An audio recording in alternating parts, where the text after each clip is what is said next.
আলাইহিস সালাতু ওয়াস সালামকে অগ্নিকুণ্ডের মধ্যে ফেলে তাকে জ্বালায়া পোড়ায়া ছারখার করে দিতে হবে। ইব্রাহিম আলাইহিস সালাতু ওয়াস সালামকে আল্লাহ তাআলা এমনিতেই করেন বানান নাই। আল্লাহ তাআলা বিভিন্ন সময় বিভিন্ন প্রকার পরীক্ষা দিয়া আল্লাহ তাআলা তিনার থেকে পাস করাইয়া তারপরে দলিল বানাইছে। তিনার পরীক্ষা সময়ের মধ্যে একটা পরীক্ষা। সিদ্ধান্ত হয়ে গেল অগ্নিকুণ্ডের মধ্যে ফেলা হবে। কিতাবের মধ্যে আসছে সিরিয়ার বিভিন্ন জায়গা থেকে কাঠ সংগ্রহ করা হলো, অগ্নিকুণ্ড তৈরি করা হলো, আগুন জ্বালায় দেওয়া হলো। আগুন এত দাউ দাউ দাউ দাউ করে জ্বলতেছিল যে 1 মাইল পর্যন্ত কোনো মানুষ তার কাছে যেতে পারতেছিল না।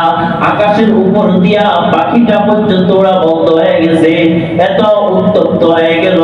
কিন্তু ইব্রাহিম আলাইহিস সালাতু ওয়াস সালামকে এখন কিভাবে ওই অগ্নিকুণ্ডের মধ্যে পালাবে? বুদ্ধি করে বাইর করছে যে একটা বর্তমান যে কেরারগুলো আছে, কেরারের মধ্যে একটা সড়ক গাছ তৈরি করছে। এই গাছ তৈরি কইরা ইব্রাহিম আলাইহিস সালাতু ওয়াস সালামকে সংক্ষিপ্ত আকারে বর্ণনা করছে। ওনার হাত পা গুলা বাইন্দা শিকল দ্বারা তার মাথার মধ্যে বাইন্দা তারপরে ওই অগ্নিকুণ্ডের মধ্যে ইব্রাহিম আলাইহিস সালাতু ওয়াস সালামকে ফেলা হয়েছে। কিতাবের মধ্যে পাওয়া যায় ইব্রাহিম আলাইহিস সালাতু ওয়াস সালামকে যখন মাঝখানে নেওয়া হয়, আগুনের তাপ এত বেশি ছিল যে ইব্রাহিম আলাইহিস সালাতু ওয়াস সালামকে যে শিকল দ্বারা বাঁধা হয়েছিল ওই শিকলগুলো গলে গিয়েছে। ইব্রাহিম আলাইহিস সালাতু ওয়াস সালাম অগ্নিকুণ্ডের মধ্যে পড়ে গেলেন। অগ্নিকুণ্ডের মধ্যে পড়ার সাথে সাথে আল্লাহ পাক রব্বুল আলামিন সাথে সাথে আগুনকে বললেন, কুল্লা ইয়া নারু কুনি বারদাও ওয়া সালামান আলা ইব্রাহিম।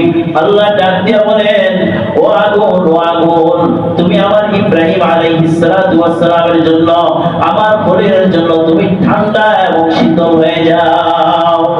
বারদাও ওয়া সালামান আলা ইব্রাহিম।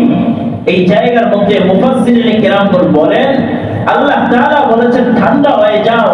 যদি ঠান্ডা এত পরিমাণ হয় যে ইব্রাহিম আলাইহিস সালাতু ওয়াস সালাম সহ্য করতে পারে না, এত কঠিন যদি ঠান্ডা হয়, এই জন্য আল্লাহ বলে দিয়েছেন ওয়া সালাম, এবং যে ঠান্ডাটা শান্তিদায়ক হবে, ইব্রাহিমের কোনো ক্ষতি হবে না, এরকম ঠান্ডা হয়ে যাও তুমি ইব্রাহিমের জন্য। জোরে বলেন সুবহানাল্লাহ। আগুনটা যেটা ইব্রাহিম আলাইহিস সালাতু ওয়াস সালামকে জ্বালায় দিত, ওই আগুন এখন ইব্রাহিম আলাইহিস সালাতু ওয়াস সালামের বন্ধু হয়ে গেল। সুবহানাল্লাহ।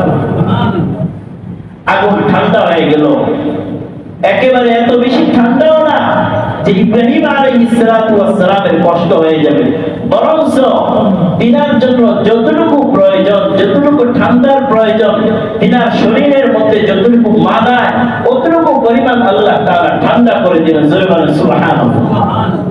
কিতাবের মধ্যে আছে বাহির থেকে দেখা যায় দাও দাও দাও দাও করে আগুন জ্বলে, কিন্তু ইব্রাহিম আলাইহিস সালাতু ওয়াস সালামকে অগ্নিকুণ্ডে পালানোর পরে আল্লাহ পাক রব্বুল আলামিন নির্দেশ দেওয়ার সাথে সাথে আগুনটা শান্তিদায়ক হয়ে গেল। জান্নাতের মধ্য থেকে ইব্রাহিম আলাইহিস সালাতু ওয়াস সালাম যাতে একাকিত্ব না হয়, একাকী থাকলে তো তিনার কষ্ট হবে, এই জন্য জান্নাতি সঙ্গী সাথী পাঠিয়ে দেওয়া হলো, বিছানার ব্যবস্থা করা হলো জান্নাত থেকে। আল্লাহ পাক রব্বুল আলামিন ইব্রাহিম আলাইহিস সালাতু ওয়াস সালামের জন্য শুধু বিছানাই নয়, খাবারের কষ্ট যাতে না হয়, জান্নাত থেকে খাবারের ব্যবস্থা করে দিলেন। আল্লাহর নবী ইব্রাহিম আলাইহিস সালাতু ওয়াস সালাম 40 দিন পর্যন্ত আরামের সাথে আয়েশের সাথে ওই অগ্নি কুণ্ডলীর মধ্যে অবস্থান করলেন। সুবহানাল্লাহ। যে আল্লাহর জন্য হয়ে যায়, আল্লাহ তার জন্য হয়ে যায়। ইব্রাহিম আলাইহিস সালাতু ওয়াস সালাম দ্বীনের দাওয়াত দিয়েছেন, দ্বীনের দাওয়াত দেওয়ার কারণে এটা ছিল তার অপরাধ, এই জন্য আগুন দ্বারা জ্বালায়া পোড়া ছারখার করে। এত পরিমাণ আগুন যে আগুনটা 40 দিন পর্যন্ত জ্বলেছিল। 40 দিন পরে যখন আগুনটা একটু ঠান্ডা হয়েছে, কমেছে, তখন কাফেররা মনে মনে চিন্তা করলো যে যায়া দেখি ইব্রাহিম তো এতক্ষণে জ্বালায় জয়লা করে সরকার হয়ে গেছে, এখন তো ছাই ছাড়া আর কিছু না। তারপরও যদি ছায়ের মধ্যে একটু হাড্ডি যদি খুঁজে পাই, তাও তো দিনের মধ্যে একটু একটু শান্তি পাওয়া যাবে। এই জন্য তারা গেছে দেখার জন্য আগুনটা নিভে যাওয়ার পরে। কিন্তু যখন তারা গেছে, ইব্রাহিম আলাইহিস সালাতু ওয়াস সালাম মুস্কি মুস্কি হাসতে হাসতে ইব্রাহিম আলাইহিস সালাতু ওয়াস সালাম ওই অগ্নিকুণ্ডলী থেকে বের হয়ে আসতেছে। জয় বলো সুবহানাল্লাহ।